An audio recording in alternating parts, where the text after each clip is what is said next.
Kembali lagi dalam segmen gadget menarik. Tapi untuk gadget menarik kali ni, aku bukan nak kongsikan gadget yang berharga bawah RM50 ke ataupun RM100. Aku nak kongsikan barang-barang gadget ataupun elektronik yang aku dah beli dekat Shopee dengan nilai RM2,000 ke RM2,000 lebih ringgit baru-baru ni kan. So guys, tanpa buang masa lagi, aku akan kongsikan barang yang pertama. Ini dia solar lamp untuk gate ataupun untuk pagar lah. So aku rasa aku pernah kongsikan dalam video sebelum ni pasal solar lamp pagar, tapi untuk yang ni dia lagi advance, dia lagi besar dan dia lagi menarik lah untuk aku nak kongsikan dekat korang. So ini dia solar lamp, dia punya rekaan tu memang aku suka gila. So ini adalah remote untuk solar lamp ni. Nampak remote dia? Letak tepi luar, yang ni besar sangat pula. So remote dia ada beberapa function. Yang pertama A, on off, ataupun B, lepas tu kita boleh set dia punya timer 3 jam ke, 8 jam ke, 5 jam ke, dan juga kita boleh adjust dia punya dim ataupun dia punya kecerahan tu. Kita boleh tambah dan juga tolak. Kat sini pun dia ada tulis dia punya berapa persen kecerahan untuk lampu ni. So ada 30%, 50% dan juga 80%. Dan pada bahagian bawah ni kita boleh cabut lah dia punya plastik untuk bateri. Lampu ni dia ada dua function tau. Dia ada solar power ataupun korang boleh gunakan sambungkan kabel elektrik dekat lampu ni, which is pada bahagian bawah ni dia dah siap bagi dengan wiring untuk korang nak letakkan mentol pada bahagian bawah ni. So misal kata kalau korang nak gunakan elektrik, korang boleh gunakan soket mentol ni, just letak mentol saja, beli secara berasingan dan sambungkan wire ni dekat wire rumah korang. Ataupun satu lagi cara, just letak terus atas gate tu dan gunakan lampu solar pada bahagian atas ni. Nampak tak lampu solar pada bahagian atas tu? Nampak? Dalam tu lampu solar, yang ni adalah lampu untuk elektrik. Power solar tu datangnya daripada bahagian atas ni, dan pada bahagian bawah ni dia ada bagi sekali untuk ruang nak drill untuk skru dekat bahagian tiang pagar rumah kita. Aku kena tutup lampu terlebih dahulu. Alright, Bismillahirrahmanirrahim. Okey, inilah antara lampu yang pertama dan dia ada lampu yang kedua. Lampu kedua ni dia warna orange lah. Yang tengah-tengah ni, yang on ni adalah lampu yang macam dia mix antara putih dan juga orange. Dan lampu ketiga yang B adalah lampu berwarna putih. So ada 3 pilihan warna lampu dan aku akan tukar dia punya kecerahan dia daripada yang ni dan tukar ke 30%. So dia memang malap. Dan tukar ke 50%, dia terang sikit, dan tukar ke 80%. Dan kita boleh adjust lah, nak naik ke, nak turun ke kan, dia punya kecerahan dia. Wow, hanya gunakan remote saja. Actually untuk remote ni, bila aku dah test dekat luar rumah aku baru-baru ni, kalau aku turn on lampu, dia akan turn off sendiri. So dia menjimatkan elektrik ataupun jimatkan tenaga solar kat situ. So kalau malam je lah dia akan turn on kan lampu ni. Actually untuk satu remote ni, korang boleh control ke semua mentol ataupun lampu solar yang ada. So aku ada beli 2. So kedua-dua lampu aku just gunakan remote satu ni saja untuk control kedua-dua lampu. Harga untuk lampu solar ni okey lah, tak adalah mahal sangat kan kalau kita nak bandingkan dengan lampu solar lain yang macam aku rasa lagi mahal, 200, 300, 500, 600 semua ada. Tapi untuk lampu solar ni harga dia paling murah dan paling function sekali yang aku pernah dapat dan aku pernah jumpa dekat Shopee, iaitu satu pieces ni adalah RM125 sahaja. So aku beli 2, aku dapat RM250 sekali dengan free postage. So memang sangat berpatutan. Saiz dia pun besar, tidak terlalu kecil dan ada 2 function, lampu solar ataupun lampu elektrik. Dan kualiti dia pun memang solid. Rasa mahal, ini adalah besi. So aku rasa memang puas hati dengan lampu solar yang aku beli kat Shopee ni. So aku beli saja untuk korang beli. Barang seterusnya pula adalah Black Shark Power Bank yang berkapasiti 10,000 mAh. So dari segi design dia, ini benda aku paling suka sekali dengan Black Shark Power Bank ni. Nama pun Black Shark. So ini adalah macam so called gaming power bank lah kan. Tapi dia boleh je untuk korang nak gunakan untuk charge phone-phone biasa pun. Sama je macam power bank biasa. Cuma dia punya keunikan paling utama adalah dia punya rekaan yang nampak rugged. Memang rasa solid gila. Memang best. Dan satu lagi benda paling menarik sekali, kalau korang tekan button warna hijau ni, dia akan keluar lampu RGB warna hijau pada bahagian atas ni. So memang menarik gila, seriously menarik. Aku memang suka power bank ni sebab dia feel solid. Dan paling best sekali dia ada 3 port. So 2 port USB-A untuk output dan 1 port USB-C untuk output dan juga input. So korang boleh charge power bank Black Shark ni menggunakan USB-C ataupun korang boleh charge smartphone korang gunakan port USB-C ni juga. Dan dia menyokong protokol jenis Quick Charge 3.0, 2.0 dan juga USB PD. D. Untuk korang nak fast charge iPhone korang ataupun Google Pixel ke, Samsung Galaxy Note series ke, S series ke, ataupun any smartphone yang ada di pasaran sekarang ni yang menyokong protokol jenis USB PD ataupun quick charge. Dan untuk harga dia sekitar RM68 ke RM77 saja. Ada yang warna orange dan juga warna hitam macam ni. Tapi warna orange tu memang murah sikit lah, RM68 macam tu. Untuk warna hitam ni biasanya dalam sekitar RM77 ke RM79, ikut seller jugalah. Tapi aku lebih prefer untuk korang beli warna hitam ni lah. Memandangkan depan rumah aku ni ada rumput dan aku perlukan mesh rumput untuk nak potong setiap 2 minggu supaya rumput aku tu tidaklah panjang sangat.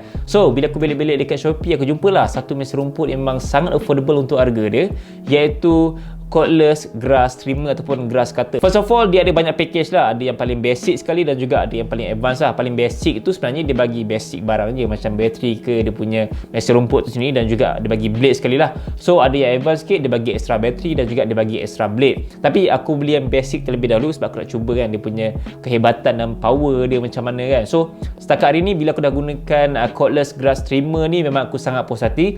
Sebab untuk mesin rumput tu saja korang boleh adjust dia punya batang tu panjang mana, dan korang boleh adjust angle untuk kepala pemotong rumput tu lah. Dan benda paling menarik sekali dengan cordless grass trimmer ni adalah korang boleh charge dia punya bateri, ataupun kalau korang punya bateri tu dah habis, just boleh tukar-tukar saja. Dan make sure kena beli bateri secara berasingan lah, ataupun korang beli package yang lebih advance sikit, dapatlah extra 2 atau 3 bateri kan.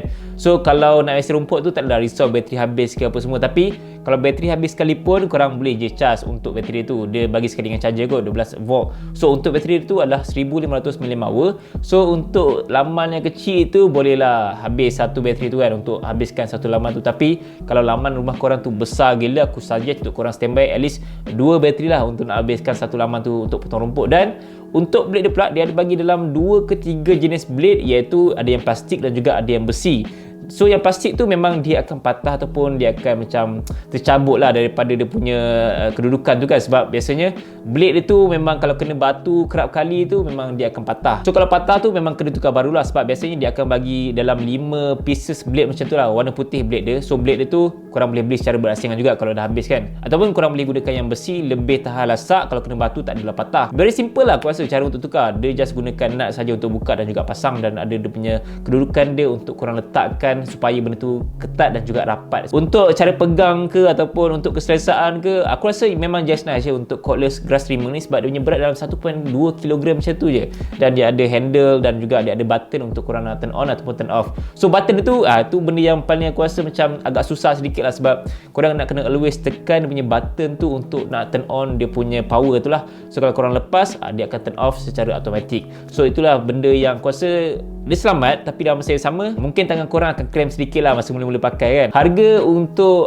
cordless grass trimmer ni sekitar RM99 ke RM105 macam tu je. Aku rasa memang sangat berbaloi untuk korang nak beli dekat Shopee, tapi itu yang basic package lah. So untuk package yang lebih mahal sikit sekitar RM135 saja.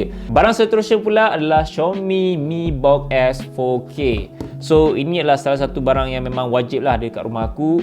Memang aku dah gunakan ni agak lama lah, tapi aku dah upgrade ke yang 4K punya version dalam sebulan macam tu je. So dia bagi sekali dengan power adapter ni untuk nak turn on, and then dia bagi sekali dengan kabel HDMI, dan juga bagi sekali dengan remote TV. So untuk remote TV ni dia ada sekali dengan button Netflix dan juga Prime Video, tapi memang aku kerap gunakan Netflix sajalah sebab aku tak tengok pun Prime Video ni kan. And then ada button untuk Google Assistant dan juga beberapa controller lain lagi. Benda menarik dengan Mi Box ni, dia ada siap pasang dengan YouTube, dengan Netflix dan pelbagai lagi aplikasi yang korang boleh download ataupun dah sedia ada dekat dia punya Mi Box ni sendiri. Disebabkan aku beli TV Megra 42 inci yang biasa sebelum ni, so that's why aku pakai Mi Box ni. So aku tak beli yang Smart TV, sebab Smart TV yang harga bawah RM1,000 tu dia punya function ataupun Smart TV tu sendiri memang slow gila. So that's why aku rasa lebih baik aku beli TV yang biasa yang dah siap ada dengan My TV macam TV Megra tu, dan aku gandingkan dia dengan Mi Box S4K ni lah. Walaupun resolution Megra TV tu bukan 4K tapi 1080p saja, dia cantik lah untuk resolution yang ada pada Mi Box S4K ni kan. Walaupun dia bukan 4K dekat TV Megra aku tu, tapi aku boleh gunakan Mi Box S ni dekat TV 4K aku yang tak ada Smart TV. Untuk specs Mi Box S ni, dia gunakan 2GB RAM dan juga 8GB SORAN. So dari segi kelancaran tu, untuk RAM dia 2GB tu memang just nice je untuk aku, ok je, tak ada masalah pun. Dan storage dia untuk 8GB pun memang ok je, aku just gunakan untuk Netflix dan juga untuk YouTube sajalah. Untuk game apa semua, apps lain memang tak gunakan pun. Dan fungsi lain yang menarik sekali untuk Mi Box S ni, dia support Dolby Audio dan juga DTS. Dan kalau korang macam nak tengok gambar ke, nak tengok video ke, nak tengok YouTube dekat smartphone dan sync dengan TV ataupun Mi Box S ni, korang boleh gunakan fungsi Google Cast lah. So itulah antara yang menarik dengan Mi Box S 4K yang aku beli ni. Harga dia dalam RM300 macam tu je kalau korang nak beli kat Shopee. Barang seterusnya aku rasa benda ni paling menarik sekali, sebab sebelum ni aku nak beli yang high end punya, tapi tiba-tiba aku downgrade ke yang bawah dia sikit kan. Ini dia Apple Watch Series SE. So the reason kenapa aku jual yang 6 tu, sebab aku rasa macam aku tak gunakan sangat pun dia punya blood oxygen sensor ataupun dia punya always on display tu, sebab bateri agak teruk sikit kan. So aku downgrade ke Apple Watch Series SE dan aku jual yang 6 tu. Aku beli yang warna space grey, yang aluminium lah. So reason kenapa aku beli ni, sebab dia punya specs tu memang sama je macam Apple Watch Series 5, which is dia gunakan chipset S5. Untuk yang Series 6 dia gunakan chipset S6. Tapi untuk yang ni kekurangan dia berbanding dengan yang Series 5, dia tak ada always on display je lah. Kalau untuk Series 5 ada. So itu je kekurangan dia. Lain-lain semua sama je. Dia punya ketahanan dalam air ke, dia punya material ke, dia punya design ke, dia punya quality screen ke, apa semua memang sama je macam Series 5. So that's why aku rasa better aku beli yang Apple Watch Series SE ni berbanding dengan Series 5 ataupun Series 6 kan. Sebab kalau tengok balik Series 5 pun harga dia masih mahal lagi tau sebenarnya, dalam 1,500 ke 1,400 macam tu lah. So untuk Apple Watch SE ni aku beli yang warna hitam yang bersaiz 44mm. Kalau harga asal dia retail dia adalah RM1,349. Tapi bila aku tengok kat Shopee, aku tengok macam agak tergoda lah dengan harga dia, iaitu RM1,268 saja. Barang seterusnya pula adalah kamera lens cup. So yang ni sebenarnya aku tergoda jugalah benda ni, sebab aku tengok Iman Kamil ada macam tunjuk kan dia punya lens cup. So aku macam wow, nice juga kan lens cup kan. Nampak macam lens tapi sebenarnya ini adalah cawan. Nampak dalam dia ada kosong macam tu kan untuk letak air kan. So dia punya lens tu lebih kurang macam Canon punya lens lah. So that's why aku rasa macam dia menarik lah. Dia menarik dan nampak unik lah. Untuk videographer ke fotografer ke, maybe boleh consider lah nak beli lens cup ni kan. So harga dia adalah RM13 saja lah. So dia memang very basic macam ni je sebenarnya, tak ada apa function pun. Dia just macam cawan kosong macam tu je. Cuma dekat luar dia nampak macam lens lah. Memang best gila. Cuma tu lah, penutup atas ni memang besar gila, kedabak besar. Nama pun lens kan, macam ni lah dia punya rupa kan. Okay, yang terakhir pula adalah Smart Fingerprint Door Lock. Actually barang ni tak sampai lagi dekat rumah aku. Aku pun memang lama gila aku tunggu kot. Smart Fingerprint Door Lock ni, dia ada 4 jenis unlock, iaitu dia boleh gunakan password, guna nombor, boleh gunakan fingerprint, boleh gunakan kunci dan juga boleh gunakan kad. So yang ni sebenarnya aku order daripada China tapi tak sampai-sampai lagi. Dan dia punya size tu pun memang berbeza daripada kebanyakan size yang kita gunakan dekat rumah kita sekarang. So kalau korang nak beli yang aku suggest ni, korang kena adjust sikit lah dia punya size untuk nak masukkan lock dia tu kan.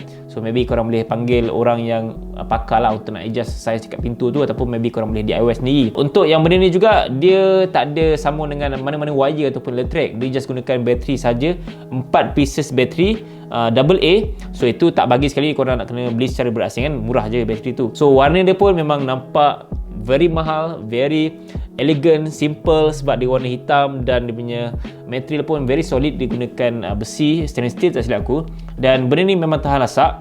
Bila aku dah tengok dia punya feedback dekat bahagian feedback customer yang beli, memang majority bagi feedback yang positif lah untuk door lock fingerprint ni kan.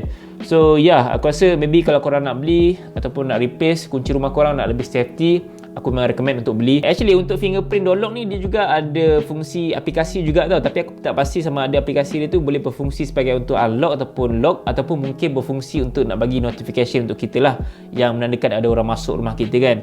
Tapi memang benda ni dia consider sebagai smart fingerprint door lock lah. Memang best gila lah. Cuma dia pre-order tau, so agak lambat sikit lah. Aku pun hampir sebulan lah tak sampai-sampai lagi rumah aku. So memang lama gila aku tunggu, sebab aku excited gila dengan benda ni kan. So itu dia Smart Fingerprint Door Lock. Harga dia adalah RM259.80 untuk yang basic, yang tak ada apps. Untuk yang ada apps, korang tambah sikit je dalam RM299 saja. So aku rasa benda ni memang sangat berpatutkan untuk korang beli, sebab aku survey banyak je juga Smart Door Lock untuk nak beli dekat rumah baru aku kan. So aku jumpa yang ni sebab banyak dan ramai yang beli, dan juga banyak feedback yang positif. So aku rasa this is the best untuk aku kot. So maybe aku boleh consider yang Xiaomi pun ada sebenarnya, cuma Xiaomi punya door lock tu agak mahal lah untuk aku. So that's why aku decide untuk nak cuba yang ni dulu. Kalau okey aku just pakai, kalau tak okey maybe aku consider untuk tukar yang lain lah kan. So ya, itu saja antara gadget dan juga barang menarik yang aku beli kat Shopee dengan harga RM2,000. Dan antara kesemua barang tadi, mana satu yang menarik untuk korang nak beli nanti? Korang boleh kongsikan dekat bawah komen, ataupun korang boleh kongsikan juga barang apa lagi yang aku boleh beli untuk next video nanti dekat bawah komen juga. Okay, so guys, aku harap korang enjoy dengan video ni, dan aku harap video ni bermanfaat untuk korang semua. Like, komen dan share video aku, subscribe channel aku. InsyaAllah kita bertemu lagi lain video. Assalamualaikum, bye.